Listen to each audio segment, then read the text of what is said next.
Good morning, student, and welcome to my video for chapter 2 New Kings and Kingdoms. And I hope you all with your family members and parents may be healthy and safe from COVID-19. So let us start video. Today topic is a closer look the Cholas. This chapter. Whatever thing we discuss about in this Cholas, how did the Cholas rise to power?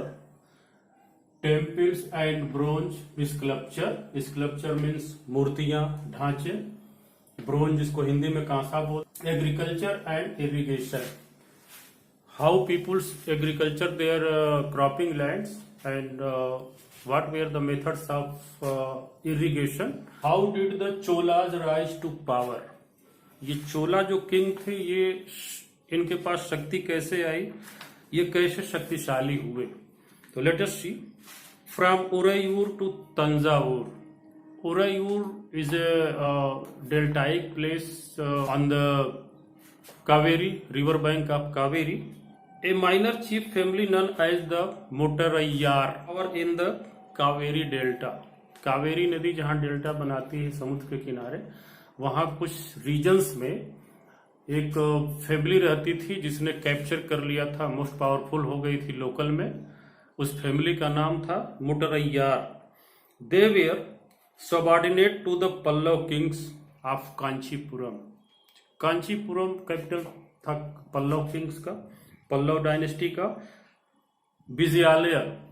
Vijayalaya was the founder of Chola kingdom.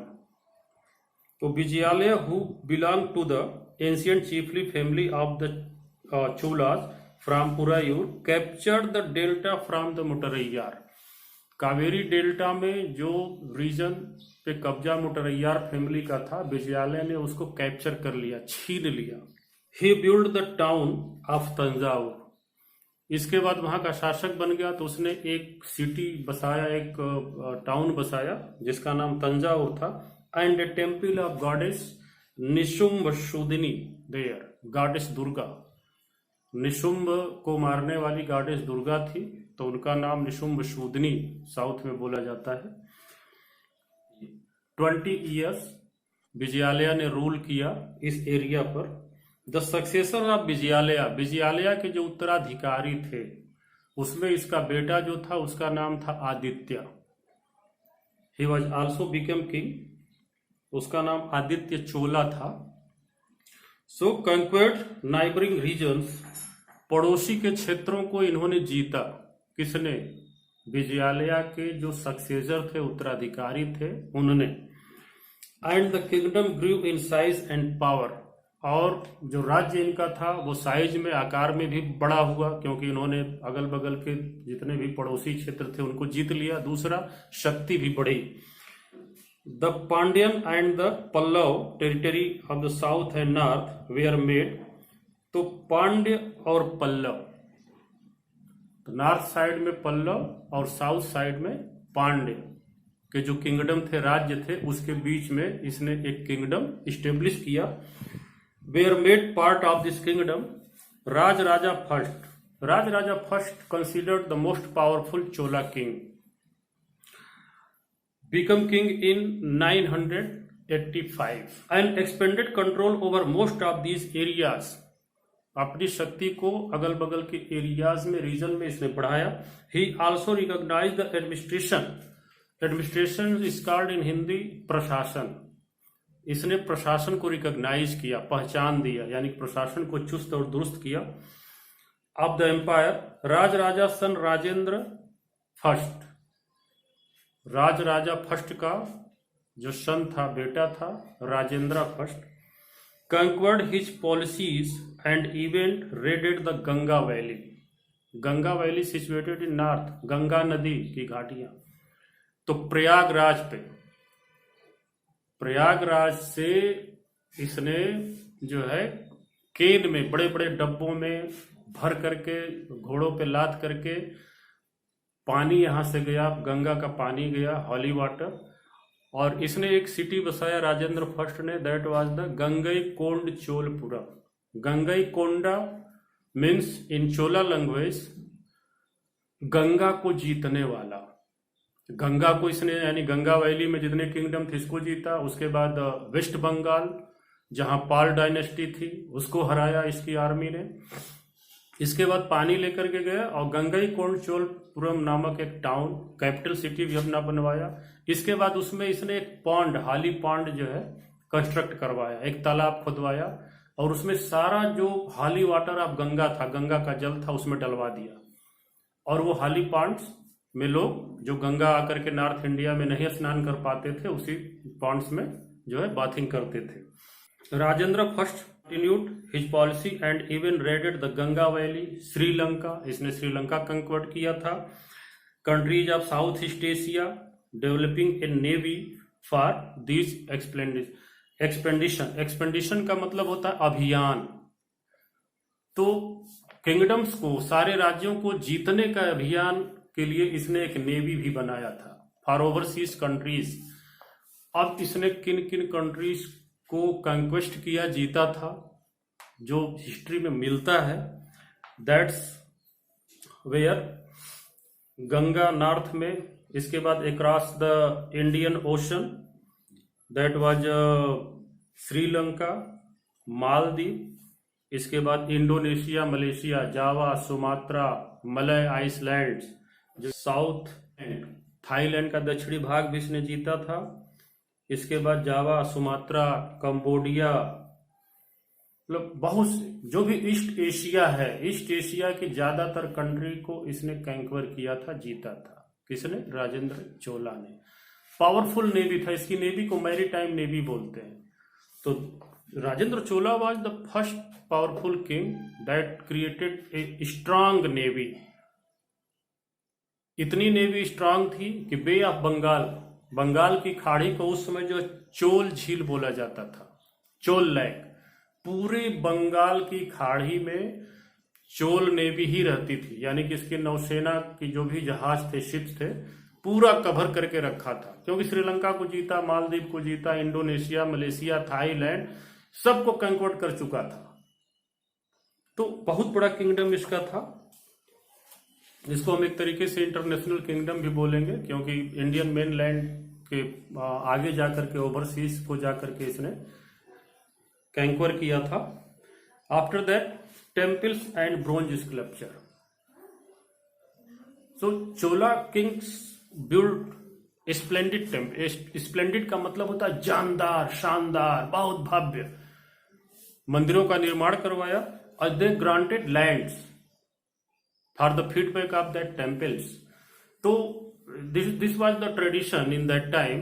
If any king or rulers built the temples, that ruler also make grant lands. तो मंदिरों को जमीन दी जाती थी उनके feedback के, खाने पीने के लिए, उनके खर्चे चलाने के लिए। और समटाइम्स अदर्स आल्सो ग्रांटेड, और कुछ और जैसे बिग बिजनेसमैन, मर्चेंट्स, ऑफिसर्स, खुशी से लोग दान दे देते थे। इनसे मंदिरों के खर्चे चलते थे। But temples were not only the centre of pilgrims. केवल तीर्थ यात्रियों के लिए, ड्यूटीज के लिए, जो श्रद्धालु हैं उन्हीं के लिए केंद्र नहीं थे। That were also the centre of nuclei, जिसको केंद्र बोलते हैं, न्यूक्लियस ऑफ द सेटलमेंट्स। तो सेटलमेंट्स किसका था? ह्यूज मंदिर थे, लॉट्स ऑफ वर्कर्स इसमें काम करते थे, कर्मचारी थे। सो अब जो प्रोड्यूस था लैंड्स का, उसका यूज किया था। Went into maintaining all the specialist who worked at the temple. अब टेम्पल में स्पेशलिस्ट कौन थे? गार्लैंड मेकर्स, जो माला बनाते हैं भगवान को चढ़ाने के लिए। इसके बाद प्रीस्ट, जो पूजा करवाते हैं। उसके बाद कुक्स, जो प्रसाद और खाना बनाते हैं। स्वीपर्स, साफ सफाई करने वाले। Musician and dancer. So that was the tradition on those times कि all the South Indian temples have their own dancer and musician। जो भजन होता था, कीर्तन होता था, तो इसमें जो डांसर्स थी, तो तमाम, अब ये परंपरा बंद हो गई है। All the classical dance were emerged from the religious temples. After that bronze एक मेटल होता है। ब्रोंज के जो स्कल्पचर्स थे, ढांचे थे, मूर्तियां थी, वो वर्ल्ड में फाइन एंड बेस्ट कंसीडर की जाती है। सबसे अच्छी मूर्तियां उस समय बनती थी चोला किंगडम में। इनको बनाने का जो प्रोसीजर था that was the unique procedure. पहले मोम का एक ढांचा बनाते थे, फिर इसके बाद उसमें जो है ब्रोंज को मेल्ट करके फिर उसमें डालते थे। कैसे कैसे इसमें देखेंगे, आगे होगा। तो if possible I will specially discuss agriculture and irrigation. For agriculture Cholas were cutted most of the forest in deltaic region. जहां पे डेल्टा है lands was also fertile but there were many dense forest. तो इन्होंने क्या किया कि जंगलों को कटवाया, उसके बाद फ्लैटेड द लैंड्स, लैंड को लेवल करवाया, जमीन को बिल्कुल समतल करवाया फॉर द क्रॉपिंग। और इन चोला kingdom mostly 2 crops were grown in a year. After that, what about the irrigation? Chola dug wells, बहुत ज्यादा कुएं इन्होंने खुदवाए एंड कंस्ट्रक्टेड लार्ज पॉन्ड्स, इन्होंने पॉन्ड्स का निर्माण करवाया। What was the role of ponds? For the water harvesting, rain water. बारिश का जो पानी होता था, इन्होंने बड़े बड़े तालाब खुदवाए कि बारिश का पानी उसमें इकट्ठा हो जाएगा, उससे इरिगेशन होगा थ्रू कैनाल्स और any other system. And also during the rain to prevent the flood situation, बाढ़ को रोकने के लिए इन्होंने एम्बैंकमेंट बनवाए, बांध बनवाए, जगह जगह ऊंचे ऊंचे बांध बनवाए ताकि बारिश का पानी फैले नहीं, जमीन न डूबे, उसको इकट्ठा रोका जाए। और फिर उन एम्बैंकमेंट से, उन बांधों से इन्होंने कैनाल कंस्ट्रक्ट करवाया, नहरें निकलवाई फॉर द इरिगेशन।